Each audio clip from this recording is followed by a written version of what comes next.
जय जगन्नाथ आपण मानक प्रज्योतिषवाल को स्वागत। पौराणिक मत अनुसार आमर सोमवार व्रत होउची भगवान शिवंकर प्रिय दिन। तो सोमवार जो मैंने करूचंती सेमानंकर विशेष करी सोमवार 3-4 प्रकार थाए पौराणिक मत अनुसार जमती कि 12 मास सोमवार तार 16 आमर 16 सोमवार व्रत श्रावण मास सोमवार व्रत आउ केते जण कार्तिक मास सोमवार व्रत मध्य करिथांती। जो माने 12 मास सोमवार व्रत करूचंती माने वर्षक 12 मासरे सबु सोमवार व्रत करूचंती तो सेमाने आइदर चैत्र मास कि मार्गशीर मास कि आपण श्रावण मास कि माघ मासरे प्रथम सोमवार सेमाने स्टार्ट करथांती। श्रावण मास सोमवार जेतिकी सोमवार भक्त माने पूजा करथांती ताकू श्रावण मास सोमवार कहिथांती। जो माने कार्तिक मासर सबु सोमवार व्रत पालन करथांती सेमानकू कार्तिक मासर सोमवार व्रत धारी कहिथांती।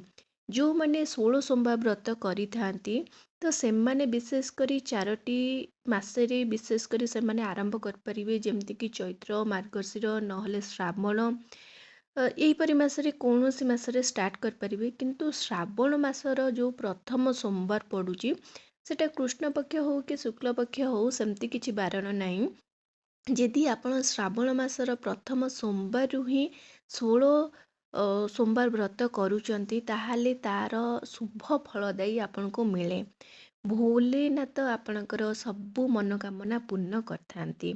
तो सोमवार दिन रे आपण देखंतु जेकोनोसी सोमवार व्रत करथांतु 4टा भितरु 12 मास सोमवार करंतु कि 16 सोमवार व्रत करंतु कि श्रावण बा कार्तिक मासर सोमवार व्रत करंतु तो ताहले केमिति कोन करिवे सोमवार व्रतटी मु आपनको एई वीडियो रे कहिबी।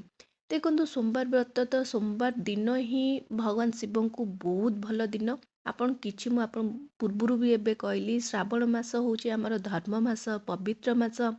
सेही श्रावण मासरे हमर भगवान शिव कैलासरु ओल्हे आसी पृथ्वी पृष्ठरे अवतरण करथिले। माता शक्ति मध्य बहुत कठोर तपस्या करी स्वामी रूपरे पाइबा पई भगवान शिव को तो बहुत कठोर तपस्या करथिले। किंतु एई कठोर तपस्यार फल तांकु एई श्रावण मासरे ही मिलिथिला। तो तेणु करी एई व्रत श्रावण मासरे जदि भी आपण आरंभ करचुंती ताहले बहुत भल।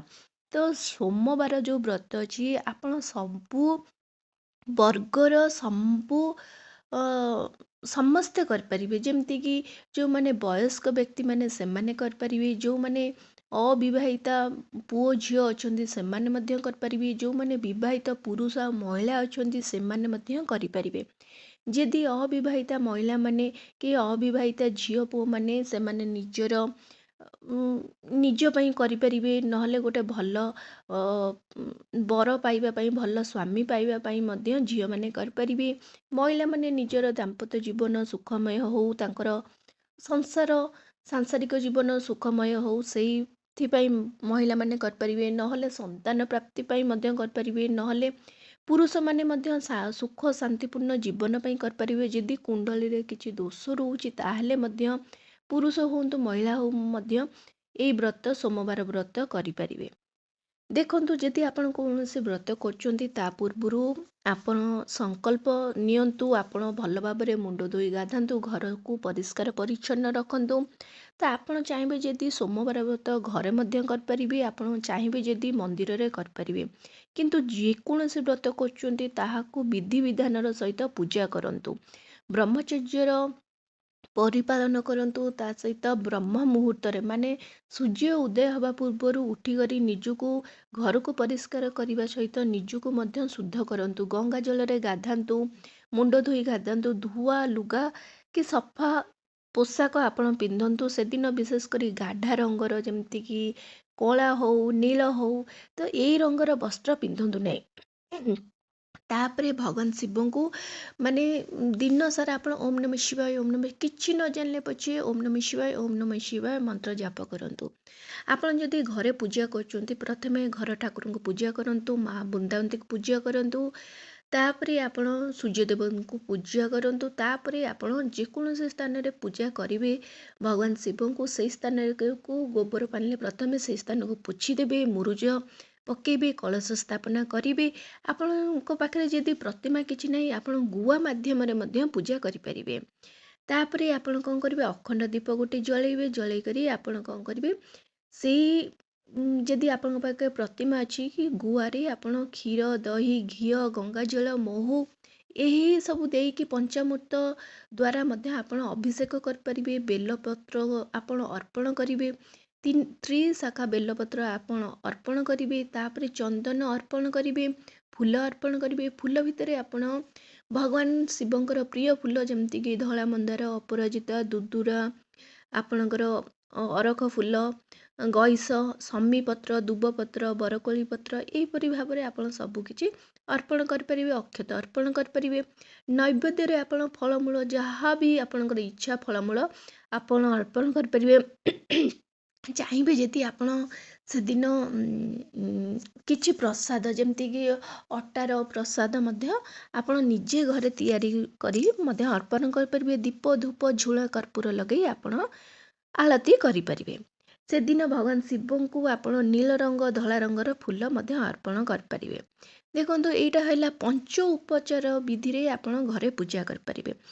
ଆପଣଙ୍କ ଯେଉଁଦିନ ଲାଷ୍ଟ ସୋମବାର ହେଇଥିବ, ମାନେ ପୂଜା ଶେଷର ପୁରା, ଯଦି ଆପଣ ବର୍ଷକ ସାରା 12 ମାସର ପୁରା ଲାଷ୍ଟ ସୋମବାର, କି ଶ୍ରାବଣ ମାସର ଶେଷ ସୋମବାର, କି 16 ସୋମବାର ଶେଷ ସୋମବାର ଯେଉଁ ଥିବ, ସେଦିନ ଆପଣ ଘରେ ଯଦି ପୂଜା କରୁଛନ୍ତି ଘରେ ପୂଜା କରିବେ। ତାପରେ ମନ୍ଦିରକୁ ଟିକେ ଯିବେ। ମନ୍ଦିରରେ ପୂଜା ଶେଷ କରିସାରିଲା ପରେ ଆପଣ କିଛି ଦାନ ଦେବେ ଆପଣଙ୍କର ସକ୍ଷମ ହିସାବରେ।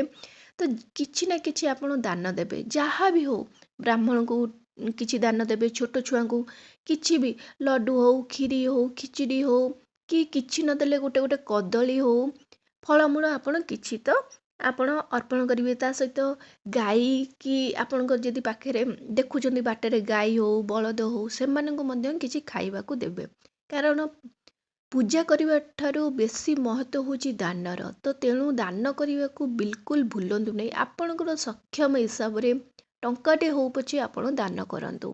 ଦେଖିବେ ଆପଣଙ୍କର ସବୁ ପୂଜାର ଫଳ ଆପଣଙ୍କୁ ହିଁ ମିଳିବ। ଆପଣଙ୍କ ସବୁ ମନୋକାମନା ପୂର୍ଣ୍ଣ ହେବ। ଏଇଟା ହେଲା ସୋମବାର ବ୍ରତ। ତା ସହିତ ଆପଣ ସୋମବାର ବ୍ରତ ଯଦି କରୁଛନ୍ତି, କ'ଣ ନିୟମ ରହିଛି ଦେଖନ୍ତୁ। ସୋମବାର ବ୍ରତ ଆପଣ ଯେଉଁ କରୁଛନ୍ତି, ଖାଲି ବ୍ରତ କଲେ, ପୂଜା କଲେ ହେବ ନାହିଁ। ତା ଛଡ଼ା ଆପଣ କାହାକୁ ମାନେ କିଛି ଖରାପ କଥା କହିବେନି, ନିନ୍ଦା କରିବେନି, କାହା ନାଁରେ ମିଛ କହିବେନି। ତା ସହିତ ଆପଣ ବ୍ରହ୍ମଚର୍ଯ୍ୟର ପାଳନ କରିବେ। ତା ସହିତ ଆପଣ ସେଦିନ, ବିଶେଷ କରି ସୋମବାର ଦିନ ହିଁ ପତି ପତ୍ନୀ ସଙ୍ଗ ହେଇ ରହିବେ ନାହିଁ। ରାଗ, ରୁଷା ଏସବୁ ଠାରୁ ଦୂରରେ ରହିବେ। ଦିନ ବେଳା ଶୋଇବେ ନାହିଁ। ଦିନ ସାରା ଠାକୁରଙ୍କର ନାମ ଜପ ନେବେ। ଆପଣ ଚାହିଁବେ ଯଦି ସେଦିନ ଉପବାସ ରହିପାରିବେ। ନହେଲେ ଆପଣ ଯଦି ଦେହ ଖରାପ ରହୁଛି, କିଛି ଅସୁବିଧା ରହୁଛି, ତାହେଲେ ଗୋଟେ ବେଳା ଅନ୍ନ ଭୋଜନ କରିବେ। କିନ୍ତୁ ରାତିରେ କିଛି ଆପଣ ମାନେ ଏମିତି ମୋଟା ଜିନିଷ ଖାଇବେ ନାହିଁ। ଆପଣ ଚାହିଁବେ ଯଦି ସେଦିନ ମାନେ ଫଳମୂଳ ପଣା କରି ପିଇପାରିବେ, ଆପଣ ରହିପାରିବେ। ଏହିପରି ଭାବରେ ଛୋଟ ଛୋଟ ନିୟମ ଆପଣ ସୋମବାର ବ୍ରତରେ ପାଳନ କରିପାରିବେ। ଆଶା କରୁଛି ଭିଡ଼ିଓଟି ଆପଣଙ୍କୁ ବହୁତ ପସନ୍ଦ ଆସିଥିବ। ଯଦି ଆସିଛି ତାହେଲେ ଏହି ଚ୍ୟାନେଲକୁ ଜଲ୍ଦି କରି ଲାଇକ୍, ସେୟାର ଆଣ୍ଡ ସବସ୍କ୍ରାଇବ୍ କରିଦିଅନ୍ତୁ। ନମସ୍କାର।